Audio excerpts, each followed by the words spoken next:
여러분 안녕하세요. 10분 상식 세계 백과 시간입니다.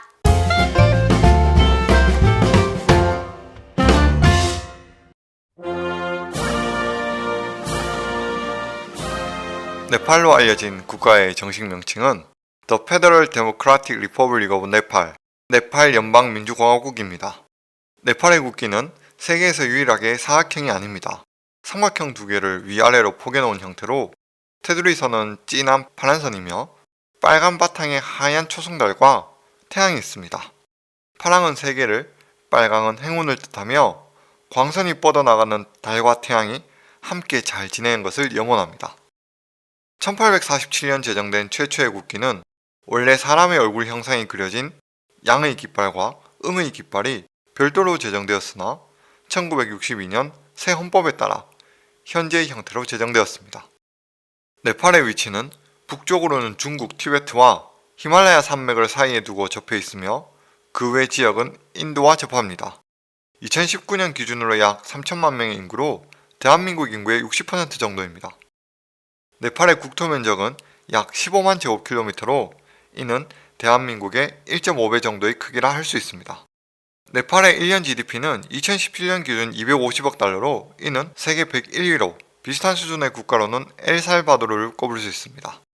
네팔의 공용어는 네팔어이지만 네팔어를 모어로 쓰는 사람은 전체 인구의 44% 정도에 불과합니다. 실생활에서는 영어를 주로 쓰는 편이며 그 외에도 무려 120여 개의 언어가 쓰인다고 합니다. 네팔인들의 80% 이상이 힌두교 신자로 분류되며 그 외 불교, 이슬람교, 기독교 등을 믿습니다. 하지만 네팔 종교의 특징인 종교 혼합주의에 따라 힌두교와 불교를 따로 분리하지 않고 함께 모시는 신자가 대부분입니다.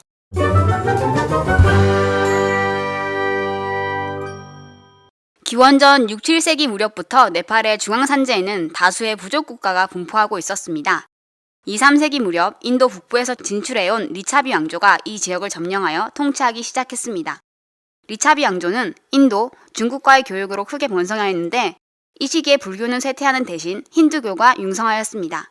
897년 리차비 왕조를 몰아내고 타쿠리 왕조가 세워졌고 1200년 무렵에는 아부히르에 의해 건국된 말라 왕조가 18세기까지 존속되었습니다. 말라 왕조는 오랜 통치 기간 동안 네팔의 문화와 예술을 발달시켰으며 네팔 문화의 전통 양식을 확립했습니다. 15세기 전성기를 맞이한 말라 왕조는 왕위 계승권을 둘러싼 권력 다툼으로 인해 세 개의 왕국으로 분할되었고 각지의 부족들이 독립하여 다수의 토국이 세워졌습니다. 이러한 분열은 1769년 구루카 왕국이 카트만두 계곡을 정복하고 통일 왕국을 건설하면서 통합되었는데요. 구루카 왕국의 지도자였던 프리트니 나라얀 샤는 샤 왕조를 건국했습니다. 샤 왕조는 적극적으로 영토 확장 정책을 펼치며 청나라를 비롯 인도를 지배하고 있던 영국과 전쟁을 벌이기도 했는데요. 1814년 영국과의 전쟁에서 패한 네팔은 영토의 일부분을 영국에 빼앗겼으며 영국군의 네팔 주둔을 인정할 수밖에 없었습니다. 1846년부터 왕권이 무력화되고 영국의 지원을 받은 라나 가문의 실질적인 독재가 시작되었습니다. 1846년 바하두르는 쿠데타를 일으켜 왕국의 주요 인사들을 모두 제거하고 스스로 왕을 뜻하는 라나의 지위에 올랐습니다. 샤 왕조의 왕들은 명맥만 유지한 채로 실제로는 라나의 통제를 받았으며 라나 가문의 세습 통치는 1951년까지 지속되었습니다. 2차 세계대전 이후 라나 가문의 독재에 대한 네팔인들의 저항이 본격화되었습니다. 라나 가문의 뒤를 봐주던 영국이 인도에서 철수하면서 민주화 요구는 더욱 높아졌고 결국 라나 일족은 네팔 의회당과 협상을 맺고 네팔은 입헌군주제가 확립되었습니다. 100여 년간 지속되어 오던 라나 가문의 섭정 통치가 끝난 후 1990년 무렵 비엔드라 국왕은 입헌군주제를 실시하였으나 네팔의 정치는 여전히 불안정했습니다. 90년대 후반 왕조 내부에서도 정치적 견해가 첨예하게 대립하던 시기 2001년 6월 왕조의 장남이었던 디펜드라 왕자가 왕국 파티에서 총기 난사 사건을 일으켜 왕과 왕비를 포함한 왕족 9명을 살해하고 자살하는 사건이 터지게 됩니다. 이후 왕세자의 동생인 갸넨드라 샤가 왕위를 이어받아 네팔을 통치하고자 했으나 준비되지 않은 왕위 계승으로 인해 여러가지 구설수에 오르며 네팔 국민들의 원성만 높아지게 됩니다. 왕조가 불안해진 틈을 타 왕정타도와 인민공화국 수립을 목표로 하는 마오이스트들이 내전을 일으켰습니다. 미국의 지원을 받은 네팔 정부군과 마오이스트 사이의 오랜 내전으로 인해 네팔의 정치적 상황은 더욱 큰 혼란에 빠지게 되는데요. 결국 2007년 12월 25일 마오이스트들은 왕정 폐지를 이끌어냈고 5월 29일의 선거에서 마오이스트 정당이 압승하면서 239년 만에 왕정이 붕괴되고 네팔은 공화국이 되었습니다. 공화국이 된 후에도 네팔의 국내 정세는 빈번한 정권 교체와 장기적인 전국 불안으로 인해 국민들의 불안이 고조되고 있어 여전히 갈등의 소지를 안고 있습니다. 네팔은 세계 최빈국 중의 하나입니다. 네팔은 인구의 75% 이상, 취업 인구의 80%가 농업에 종사하는 농업국입니다. 주요 생산품은 사탕수수와 담배 등이 있지만 열악한 기후 조건과 계단 경작 등의 이유로 생산성은 매우 열악합니다. 천혜의 자연 환경을 활용한 관광사업의 발전 가능성과 세계 2위에 해당하는 수력자원 생산 잠재력을 보유하고 있으나 제대로 된 개발과 투자가 이루어지지 않아서 잠재력만 보유한 상태입니다. 2009년 이후 네팔은 외국인들의 직접 투자가 크게 증가하여 발전 가능성을 보였지만 2015년 네팔 대지진이 발생하여 빈곤하던 국가의 경제가 더욱 힘들어졌습니다. 현재에도 네팔의 경제는 주로 인도의 원조에 의존하고 있고 중국이나 미국, 국제기관들의 지원도 받고 있습니다.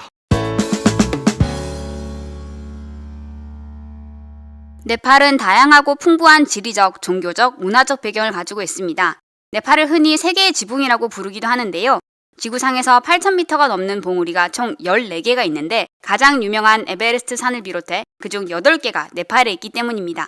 북쪽 국경지대에 펼쳐진 대히말라야 산맥 지역은 에베레스트, 칸첸중가, 마나슬루, 안나푸르나와 같은 높은 산들이 줄을 이어 있어 네팔에서도 가장 해발 고도가 높은 지역입니다. 네팔의 남쪽에는 광대한 평원이 펼쳐져 있고 중앙에는 비옥한 계곡, 북쪽에는 고온 사막도 있습니다. 네팔의 인구의 상당 부분은 습지를 개간한 지대에 모여 살고 있는데요. 수도인 카트만두를 제외하면 개발이 잘 되지 않아 자연 그대로의 상태를 유지하고 있는 편입니다.